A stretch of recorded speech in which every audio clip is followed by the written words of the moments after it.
ಹುರುಳಿಕಾಳು ಅಂದರೆ ಯಾರಿಗೆ ಗೊತ್ತಿಲ್ಲ ಹೇಳಿ. ಮೊಳಕೆ ಕಟ್ಟಿದ ಹುರುಳಿಕಾಳಿನ ಸಾರು, ಬಿಸಿ ರಾಗಿ ಮುದ್ದೆ ಜೊತೆಯಲ್ಲಿ ಸ್ವಲ್ಪ ರೈಸ್ ಇದ್ಬಿಟ್ರೆ ಅದರಷ್ಟು ಆರೋಗ್ಯವಾದ ಅಡುಗೆ ಮತ್ತೊಂದಿಲ್ಲ ಅಂತಲೇ ಹೇಳ್ಬೋದು. ವಾರಕ್ಕೊಂದ್ಸಲನಾದ್ರು ನಾವು ಕಡ್ಡಾಯವಾಗಿ ಈ ಕಾಳನ್ನು ತಿನ್ನಬೇಕು. ಅತಿ ಪೌಷ್ಟಿಕಾಂಶ ಇರುವಂತಹ ಕಾಳು ಅಂತಲೇ ಹೇಳ್ಬೋದು. ಎಲ್ಲರೂ ಕೂಡ ಈ ಥರ ಸಾಂಬಾರು ಮಾಡ್ಕೊಂಡು ತಿನ್ನಿ, ತುಂಬಾ ಚೆನ್ನಾಗಿರುತ್ತೆ.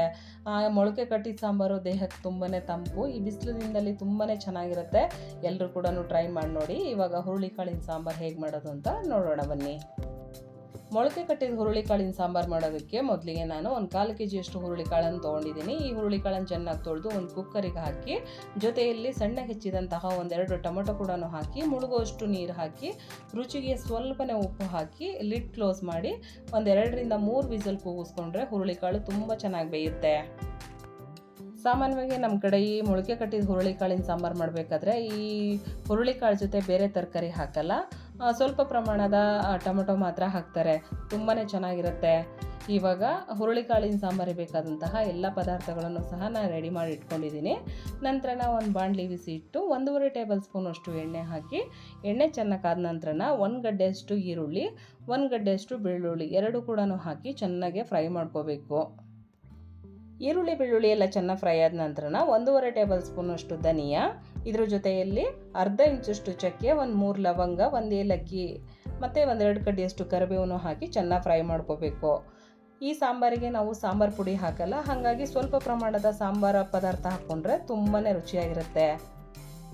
ಈ ಸಾಂಬಾರು ಪದಾರ್ಥ ಎಲ್ಲ ಫ್ರೈ ಮಾಡ್ಕೊಂಡ ನಂತರ 1.5 ಟೇಬಲ್ ಸ್ಪೂನ್ ಅಷ್ಟು ಗಸಗಸೆ, 1 ಬಟ್ಲಷ್ಟು ತೆಂಗಿನಕಾಯಿ ಹಾಕಿ ಚೆನ್ನಾಗಿ ಫ್ರೈ ಮಾಡಿಕೊಂಡು ನಂತರ ಗ್ಯಾಸ್ ಫ್ಲೇಮ್ನ ಆಫ್ ಮಾಡಿ ಆರೋದಕ್ಕೆ ಬಿಡಬೇಕು.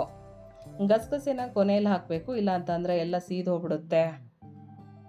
ಇವಾಗ ಇಷ್ಟು ಫ್ರೈ ಮಾಡಿಕೊಂಡ್ರೆ ಸಾಕಾಗುತ್ತೆ. ನಂತರ ಆರಿದ ನಂತರ ಒಂದು ಮಿಕ್ಸಿ ಜಾರಿಗೆ ಫ್ರೈ ಮಾಡಿ ಇಟ್ಕೊಂಡಂತಹ ಮಸಾಲೆ, 1.5 ಟೇಬಲ್ ಸ್ಪೂನ್ ಅಷ್ಟು ಜೀರಿಗೆ, ಖಾರಕ್ಕೆ ಎಷ್ಟು ಬೇಕೋ ಅಷ್ಟು ಖಾರದ ಪುಡಿ ಬದಲಾಗಿ ನಾವು ಒಣಮೆಣಸಿಕಾಯಿ ಕೂಡ ಹಾಕೋಬೋದು, ಅದು ಕೂಡ ಚೆನ್ನಾಗಿರುತ್ತೆ.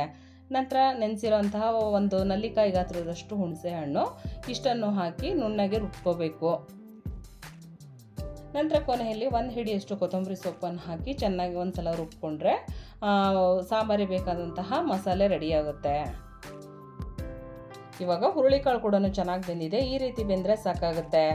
ನಂತರ ಈ ಹುರುಳಿಕಾಳನ್ನು ಒಂದು ಪಾತ್ರೆಗೆ ಹಾಕಿ ನಂತರ ರುಬ್ಬಿಟ್ಕೊಂಡಂತಹ ಮಸಾಲೆನ ಈ ಹುರುಳಿಕಾಳಿಗೆ ಸೇರಿಸಿ ಸಾರಿನ ತಿಕ್ನೆಸ್ ನೋಡಿಕೊಂಡು ನೀರು ಸೇರಿಸ್ಕೋಬೇಕು.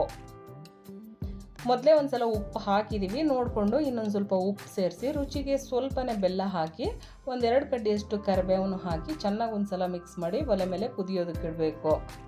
ಈ ಸಾಂಬಾರಿಗೆ ಮತ್ತೆ ಎಕ್ಸ್ಟ್ರಾ ಒಗ್ಗರಣೆ ಹಾಕೋ ಅವಶ್ಯಕತೆ ಇಲ್ಲ, ಇಷ್ಟ ಒಂದು ಕರಿಬೇವು ಹಾಕಿದರೆ ಸಾಕಾಗುತ್ತೆ. ಈ ಸಾಂಬಾರಿಗೆ ಹುಳಿ ಮುಂದಿದ್ರೆ ತುಂಬಾ ರುಚಿಯಾಗಿರುತ್ತೆ, ಹಾಗಾಗಿ ಸ್ವಲ್ಪ ಬೆಲ್ಲ ಹಾಕಿ ಹುಣಸೆ ಹಣ್ಣನ್ನು ಸ್ವಲ್ಪ ಜಾಸ್ತಿ ಹಾಕಿದರೆ ಚೆನ್ನಾಗಿರುತ್ತೆ. ಕೊನೆಯಲ್ಲಿ ಒಂದು ಮೀಡಿಯಂ ಫ್ಲೇಮಲ್ಲಿ 4 ಕುದಿ ಸಾರನ್ನು ಕುದಿಸ್ಕೊಂಡ್ರೆ ರುಚಿಯಾದಂತಹ ಮೊಳಕೆ ಕಟ್ಟಿದ ಹುರುಳಿಕಾಳಿನ ಸಾರು ರೆಡಿಯಾಗುತ್ತೆ. ಸಾರಿನ ತಿಕ್ನೆಸ್ ಕೂಡ ಇಷ್ಟ ಇದ್ದರೆ ಸಾಕು, ಆರಿದ ನಂತರ ಸ್ವಲ್ಪ ಗಟ್ಟಿ ಬರುತ್ತೆ.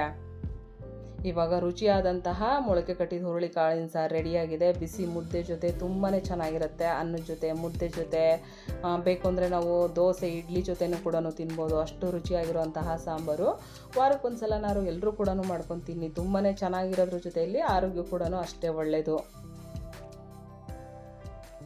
ಇವತ್ತಿನ ರೆಸಿಪಿ ನಿಮ್ಮೆಲ್ಲರಿಗೂ ಇಷ್ಟ ಆಗಿದೆ ಅಂತ ಅಂದ್ಕೊಂಡಿದ್ದೀನಿ. ಇವತ್ತಿನ ರೆಸಿಪಿ ನಿಮಗೆ ಇಷ್ಟ ಆಯಿತು ಅಂದರೆ ಒಂದು ಲೈಕ್ ಕೊಡಿ, ಶೇರ್ ಮಾಡಿ, ಕಮೆಂಟ್ ಹಾಕಿ, ವೇದಜನನಿ ಚಾನಲ್ಗೆ ಸಬ್ಸ್ಕ್ರೈಬ್ ಆಗೋದ್ರ ಮೂಲಕ ಎಲ್ಲರೂ ಸಪೋರ್ಟ್ ಮಾಡಿ ಅಂತ ಕೇಳ್ತಾ thank you. Bye. Thank you for watching.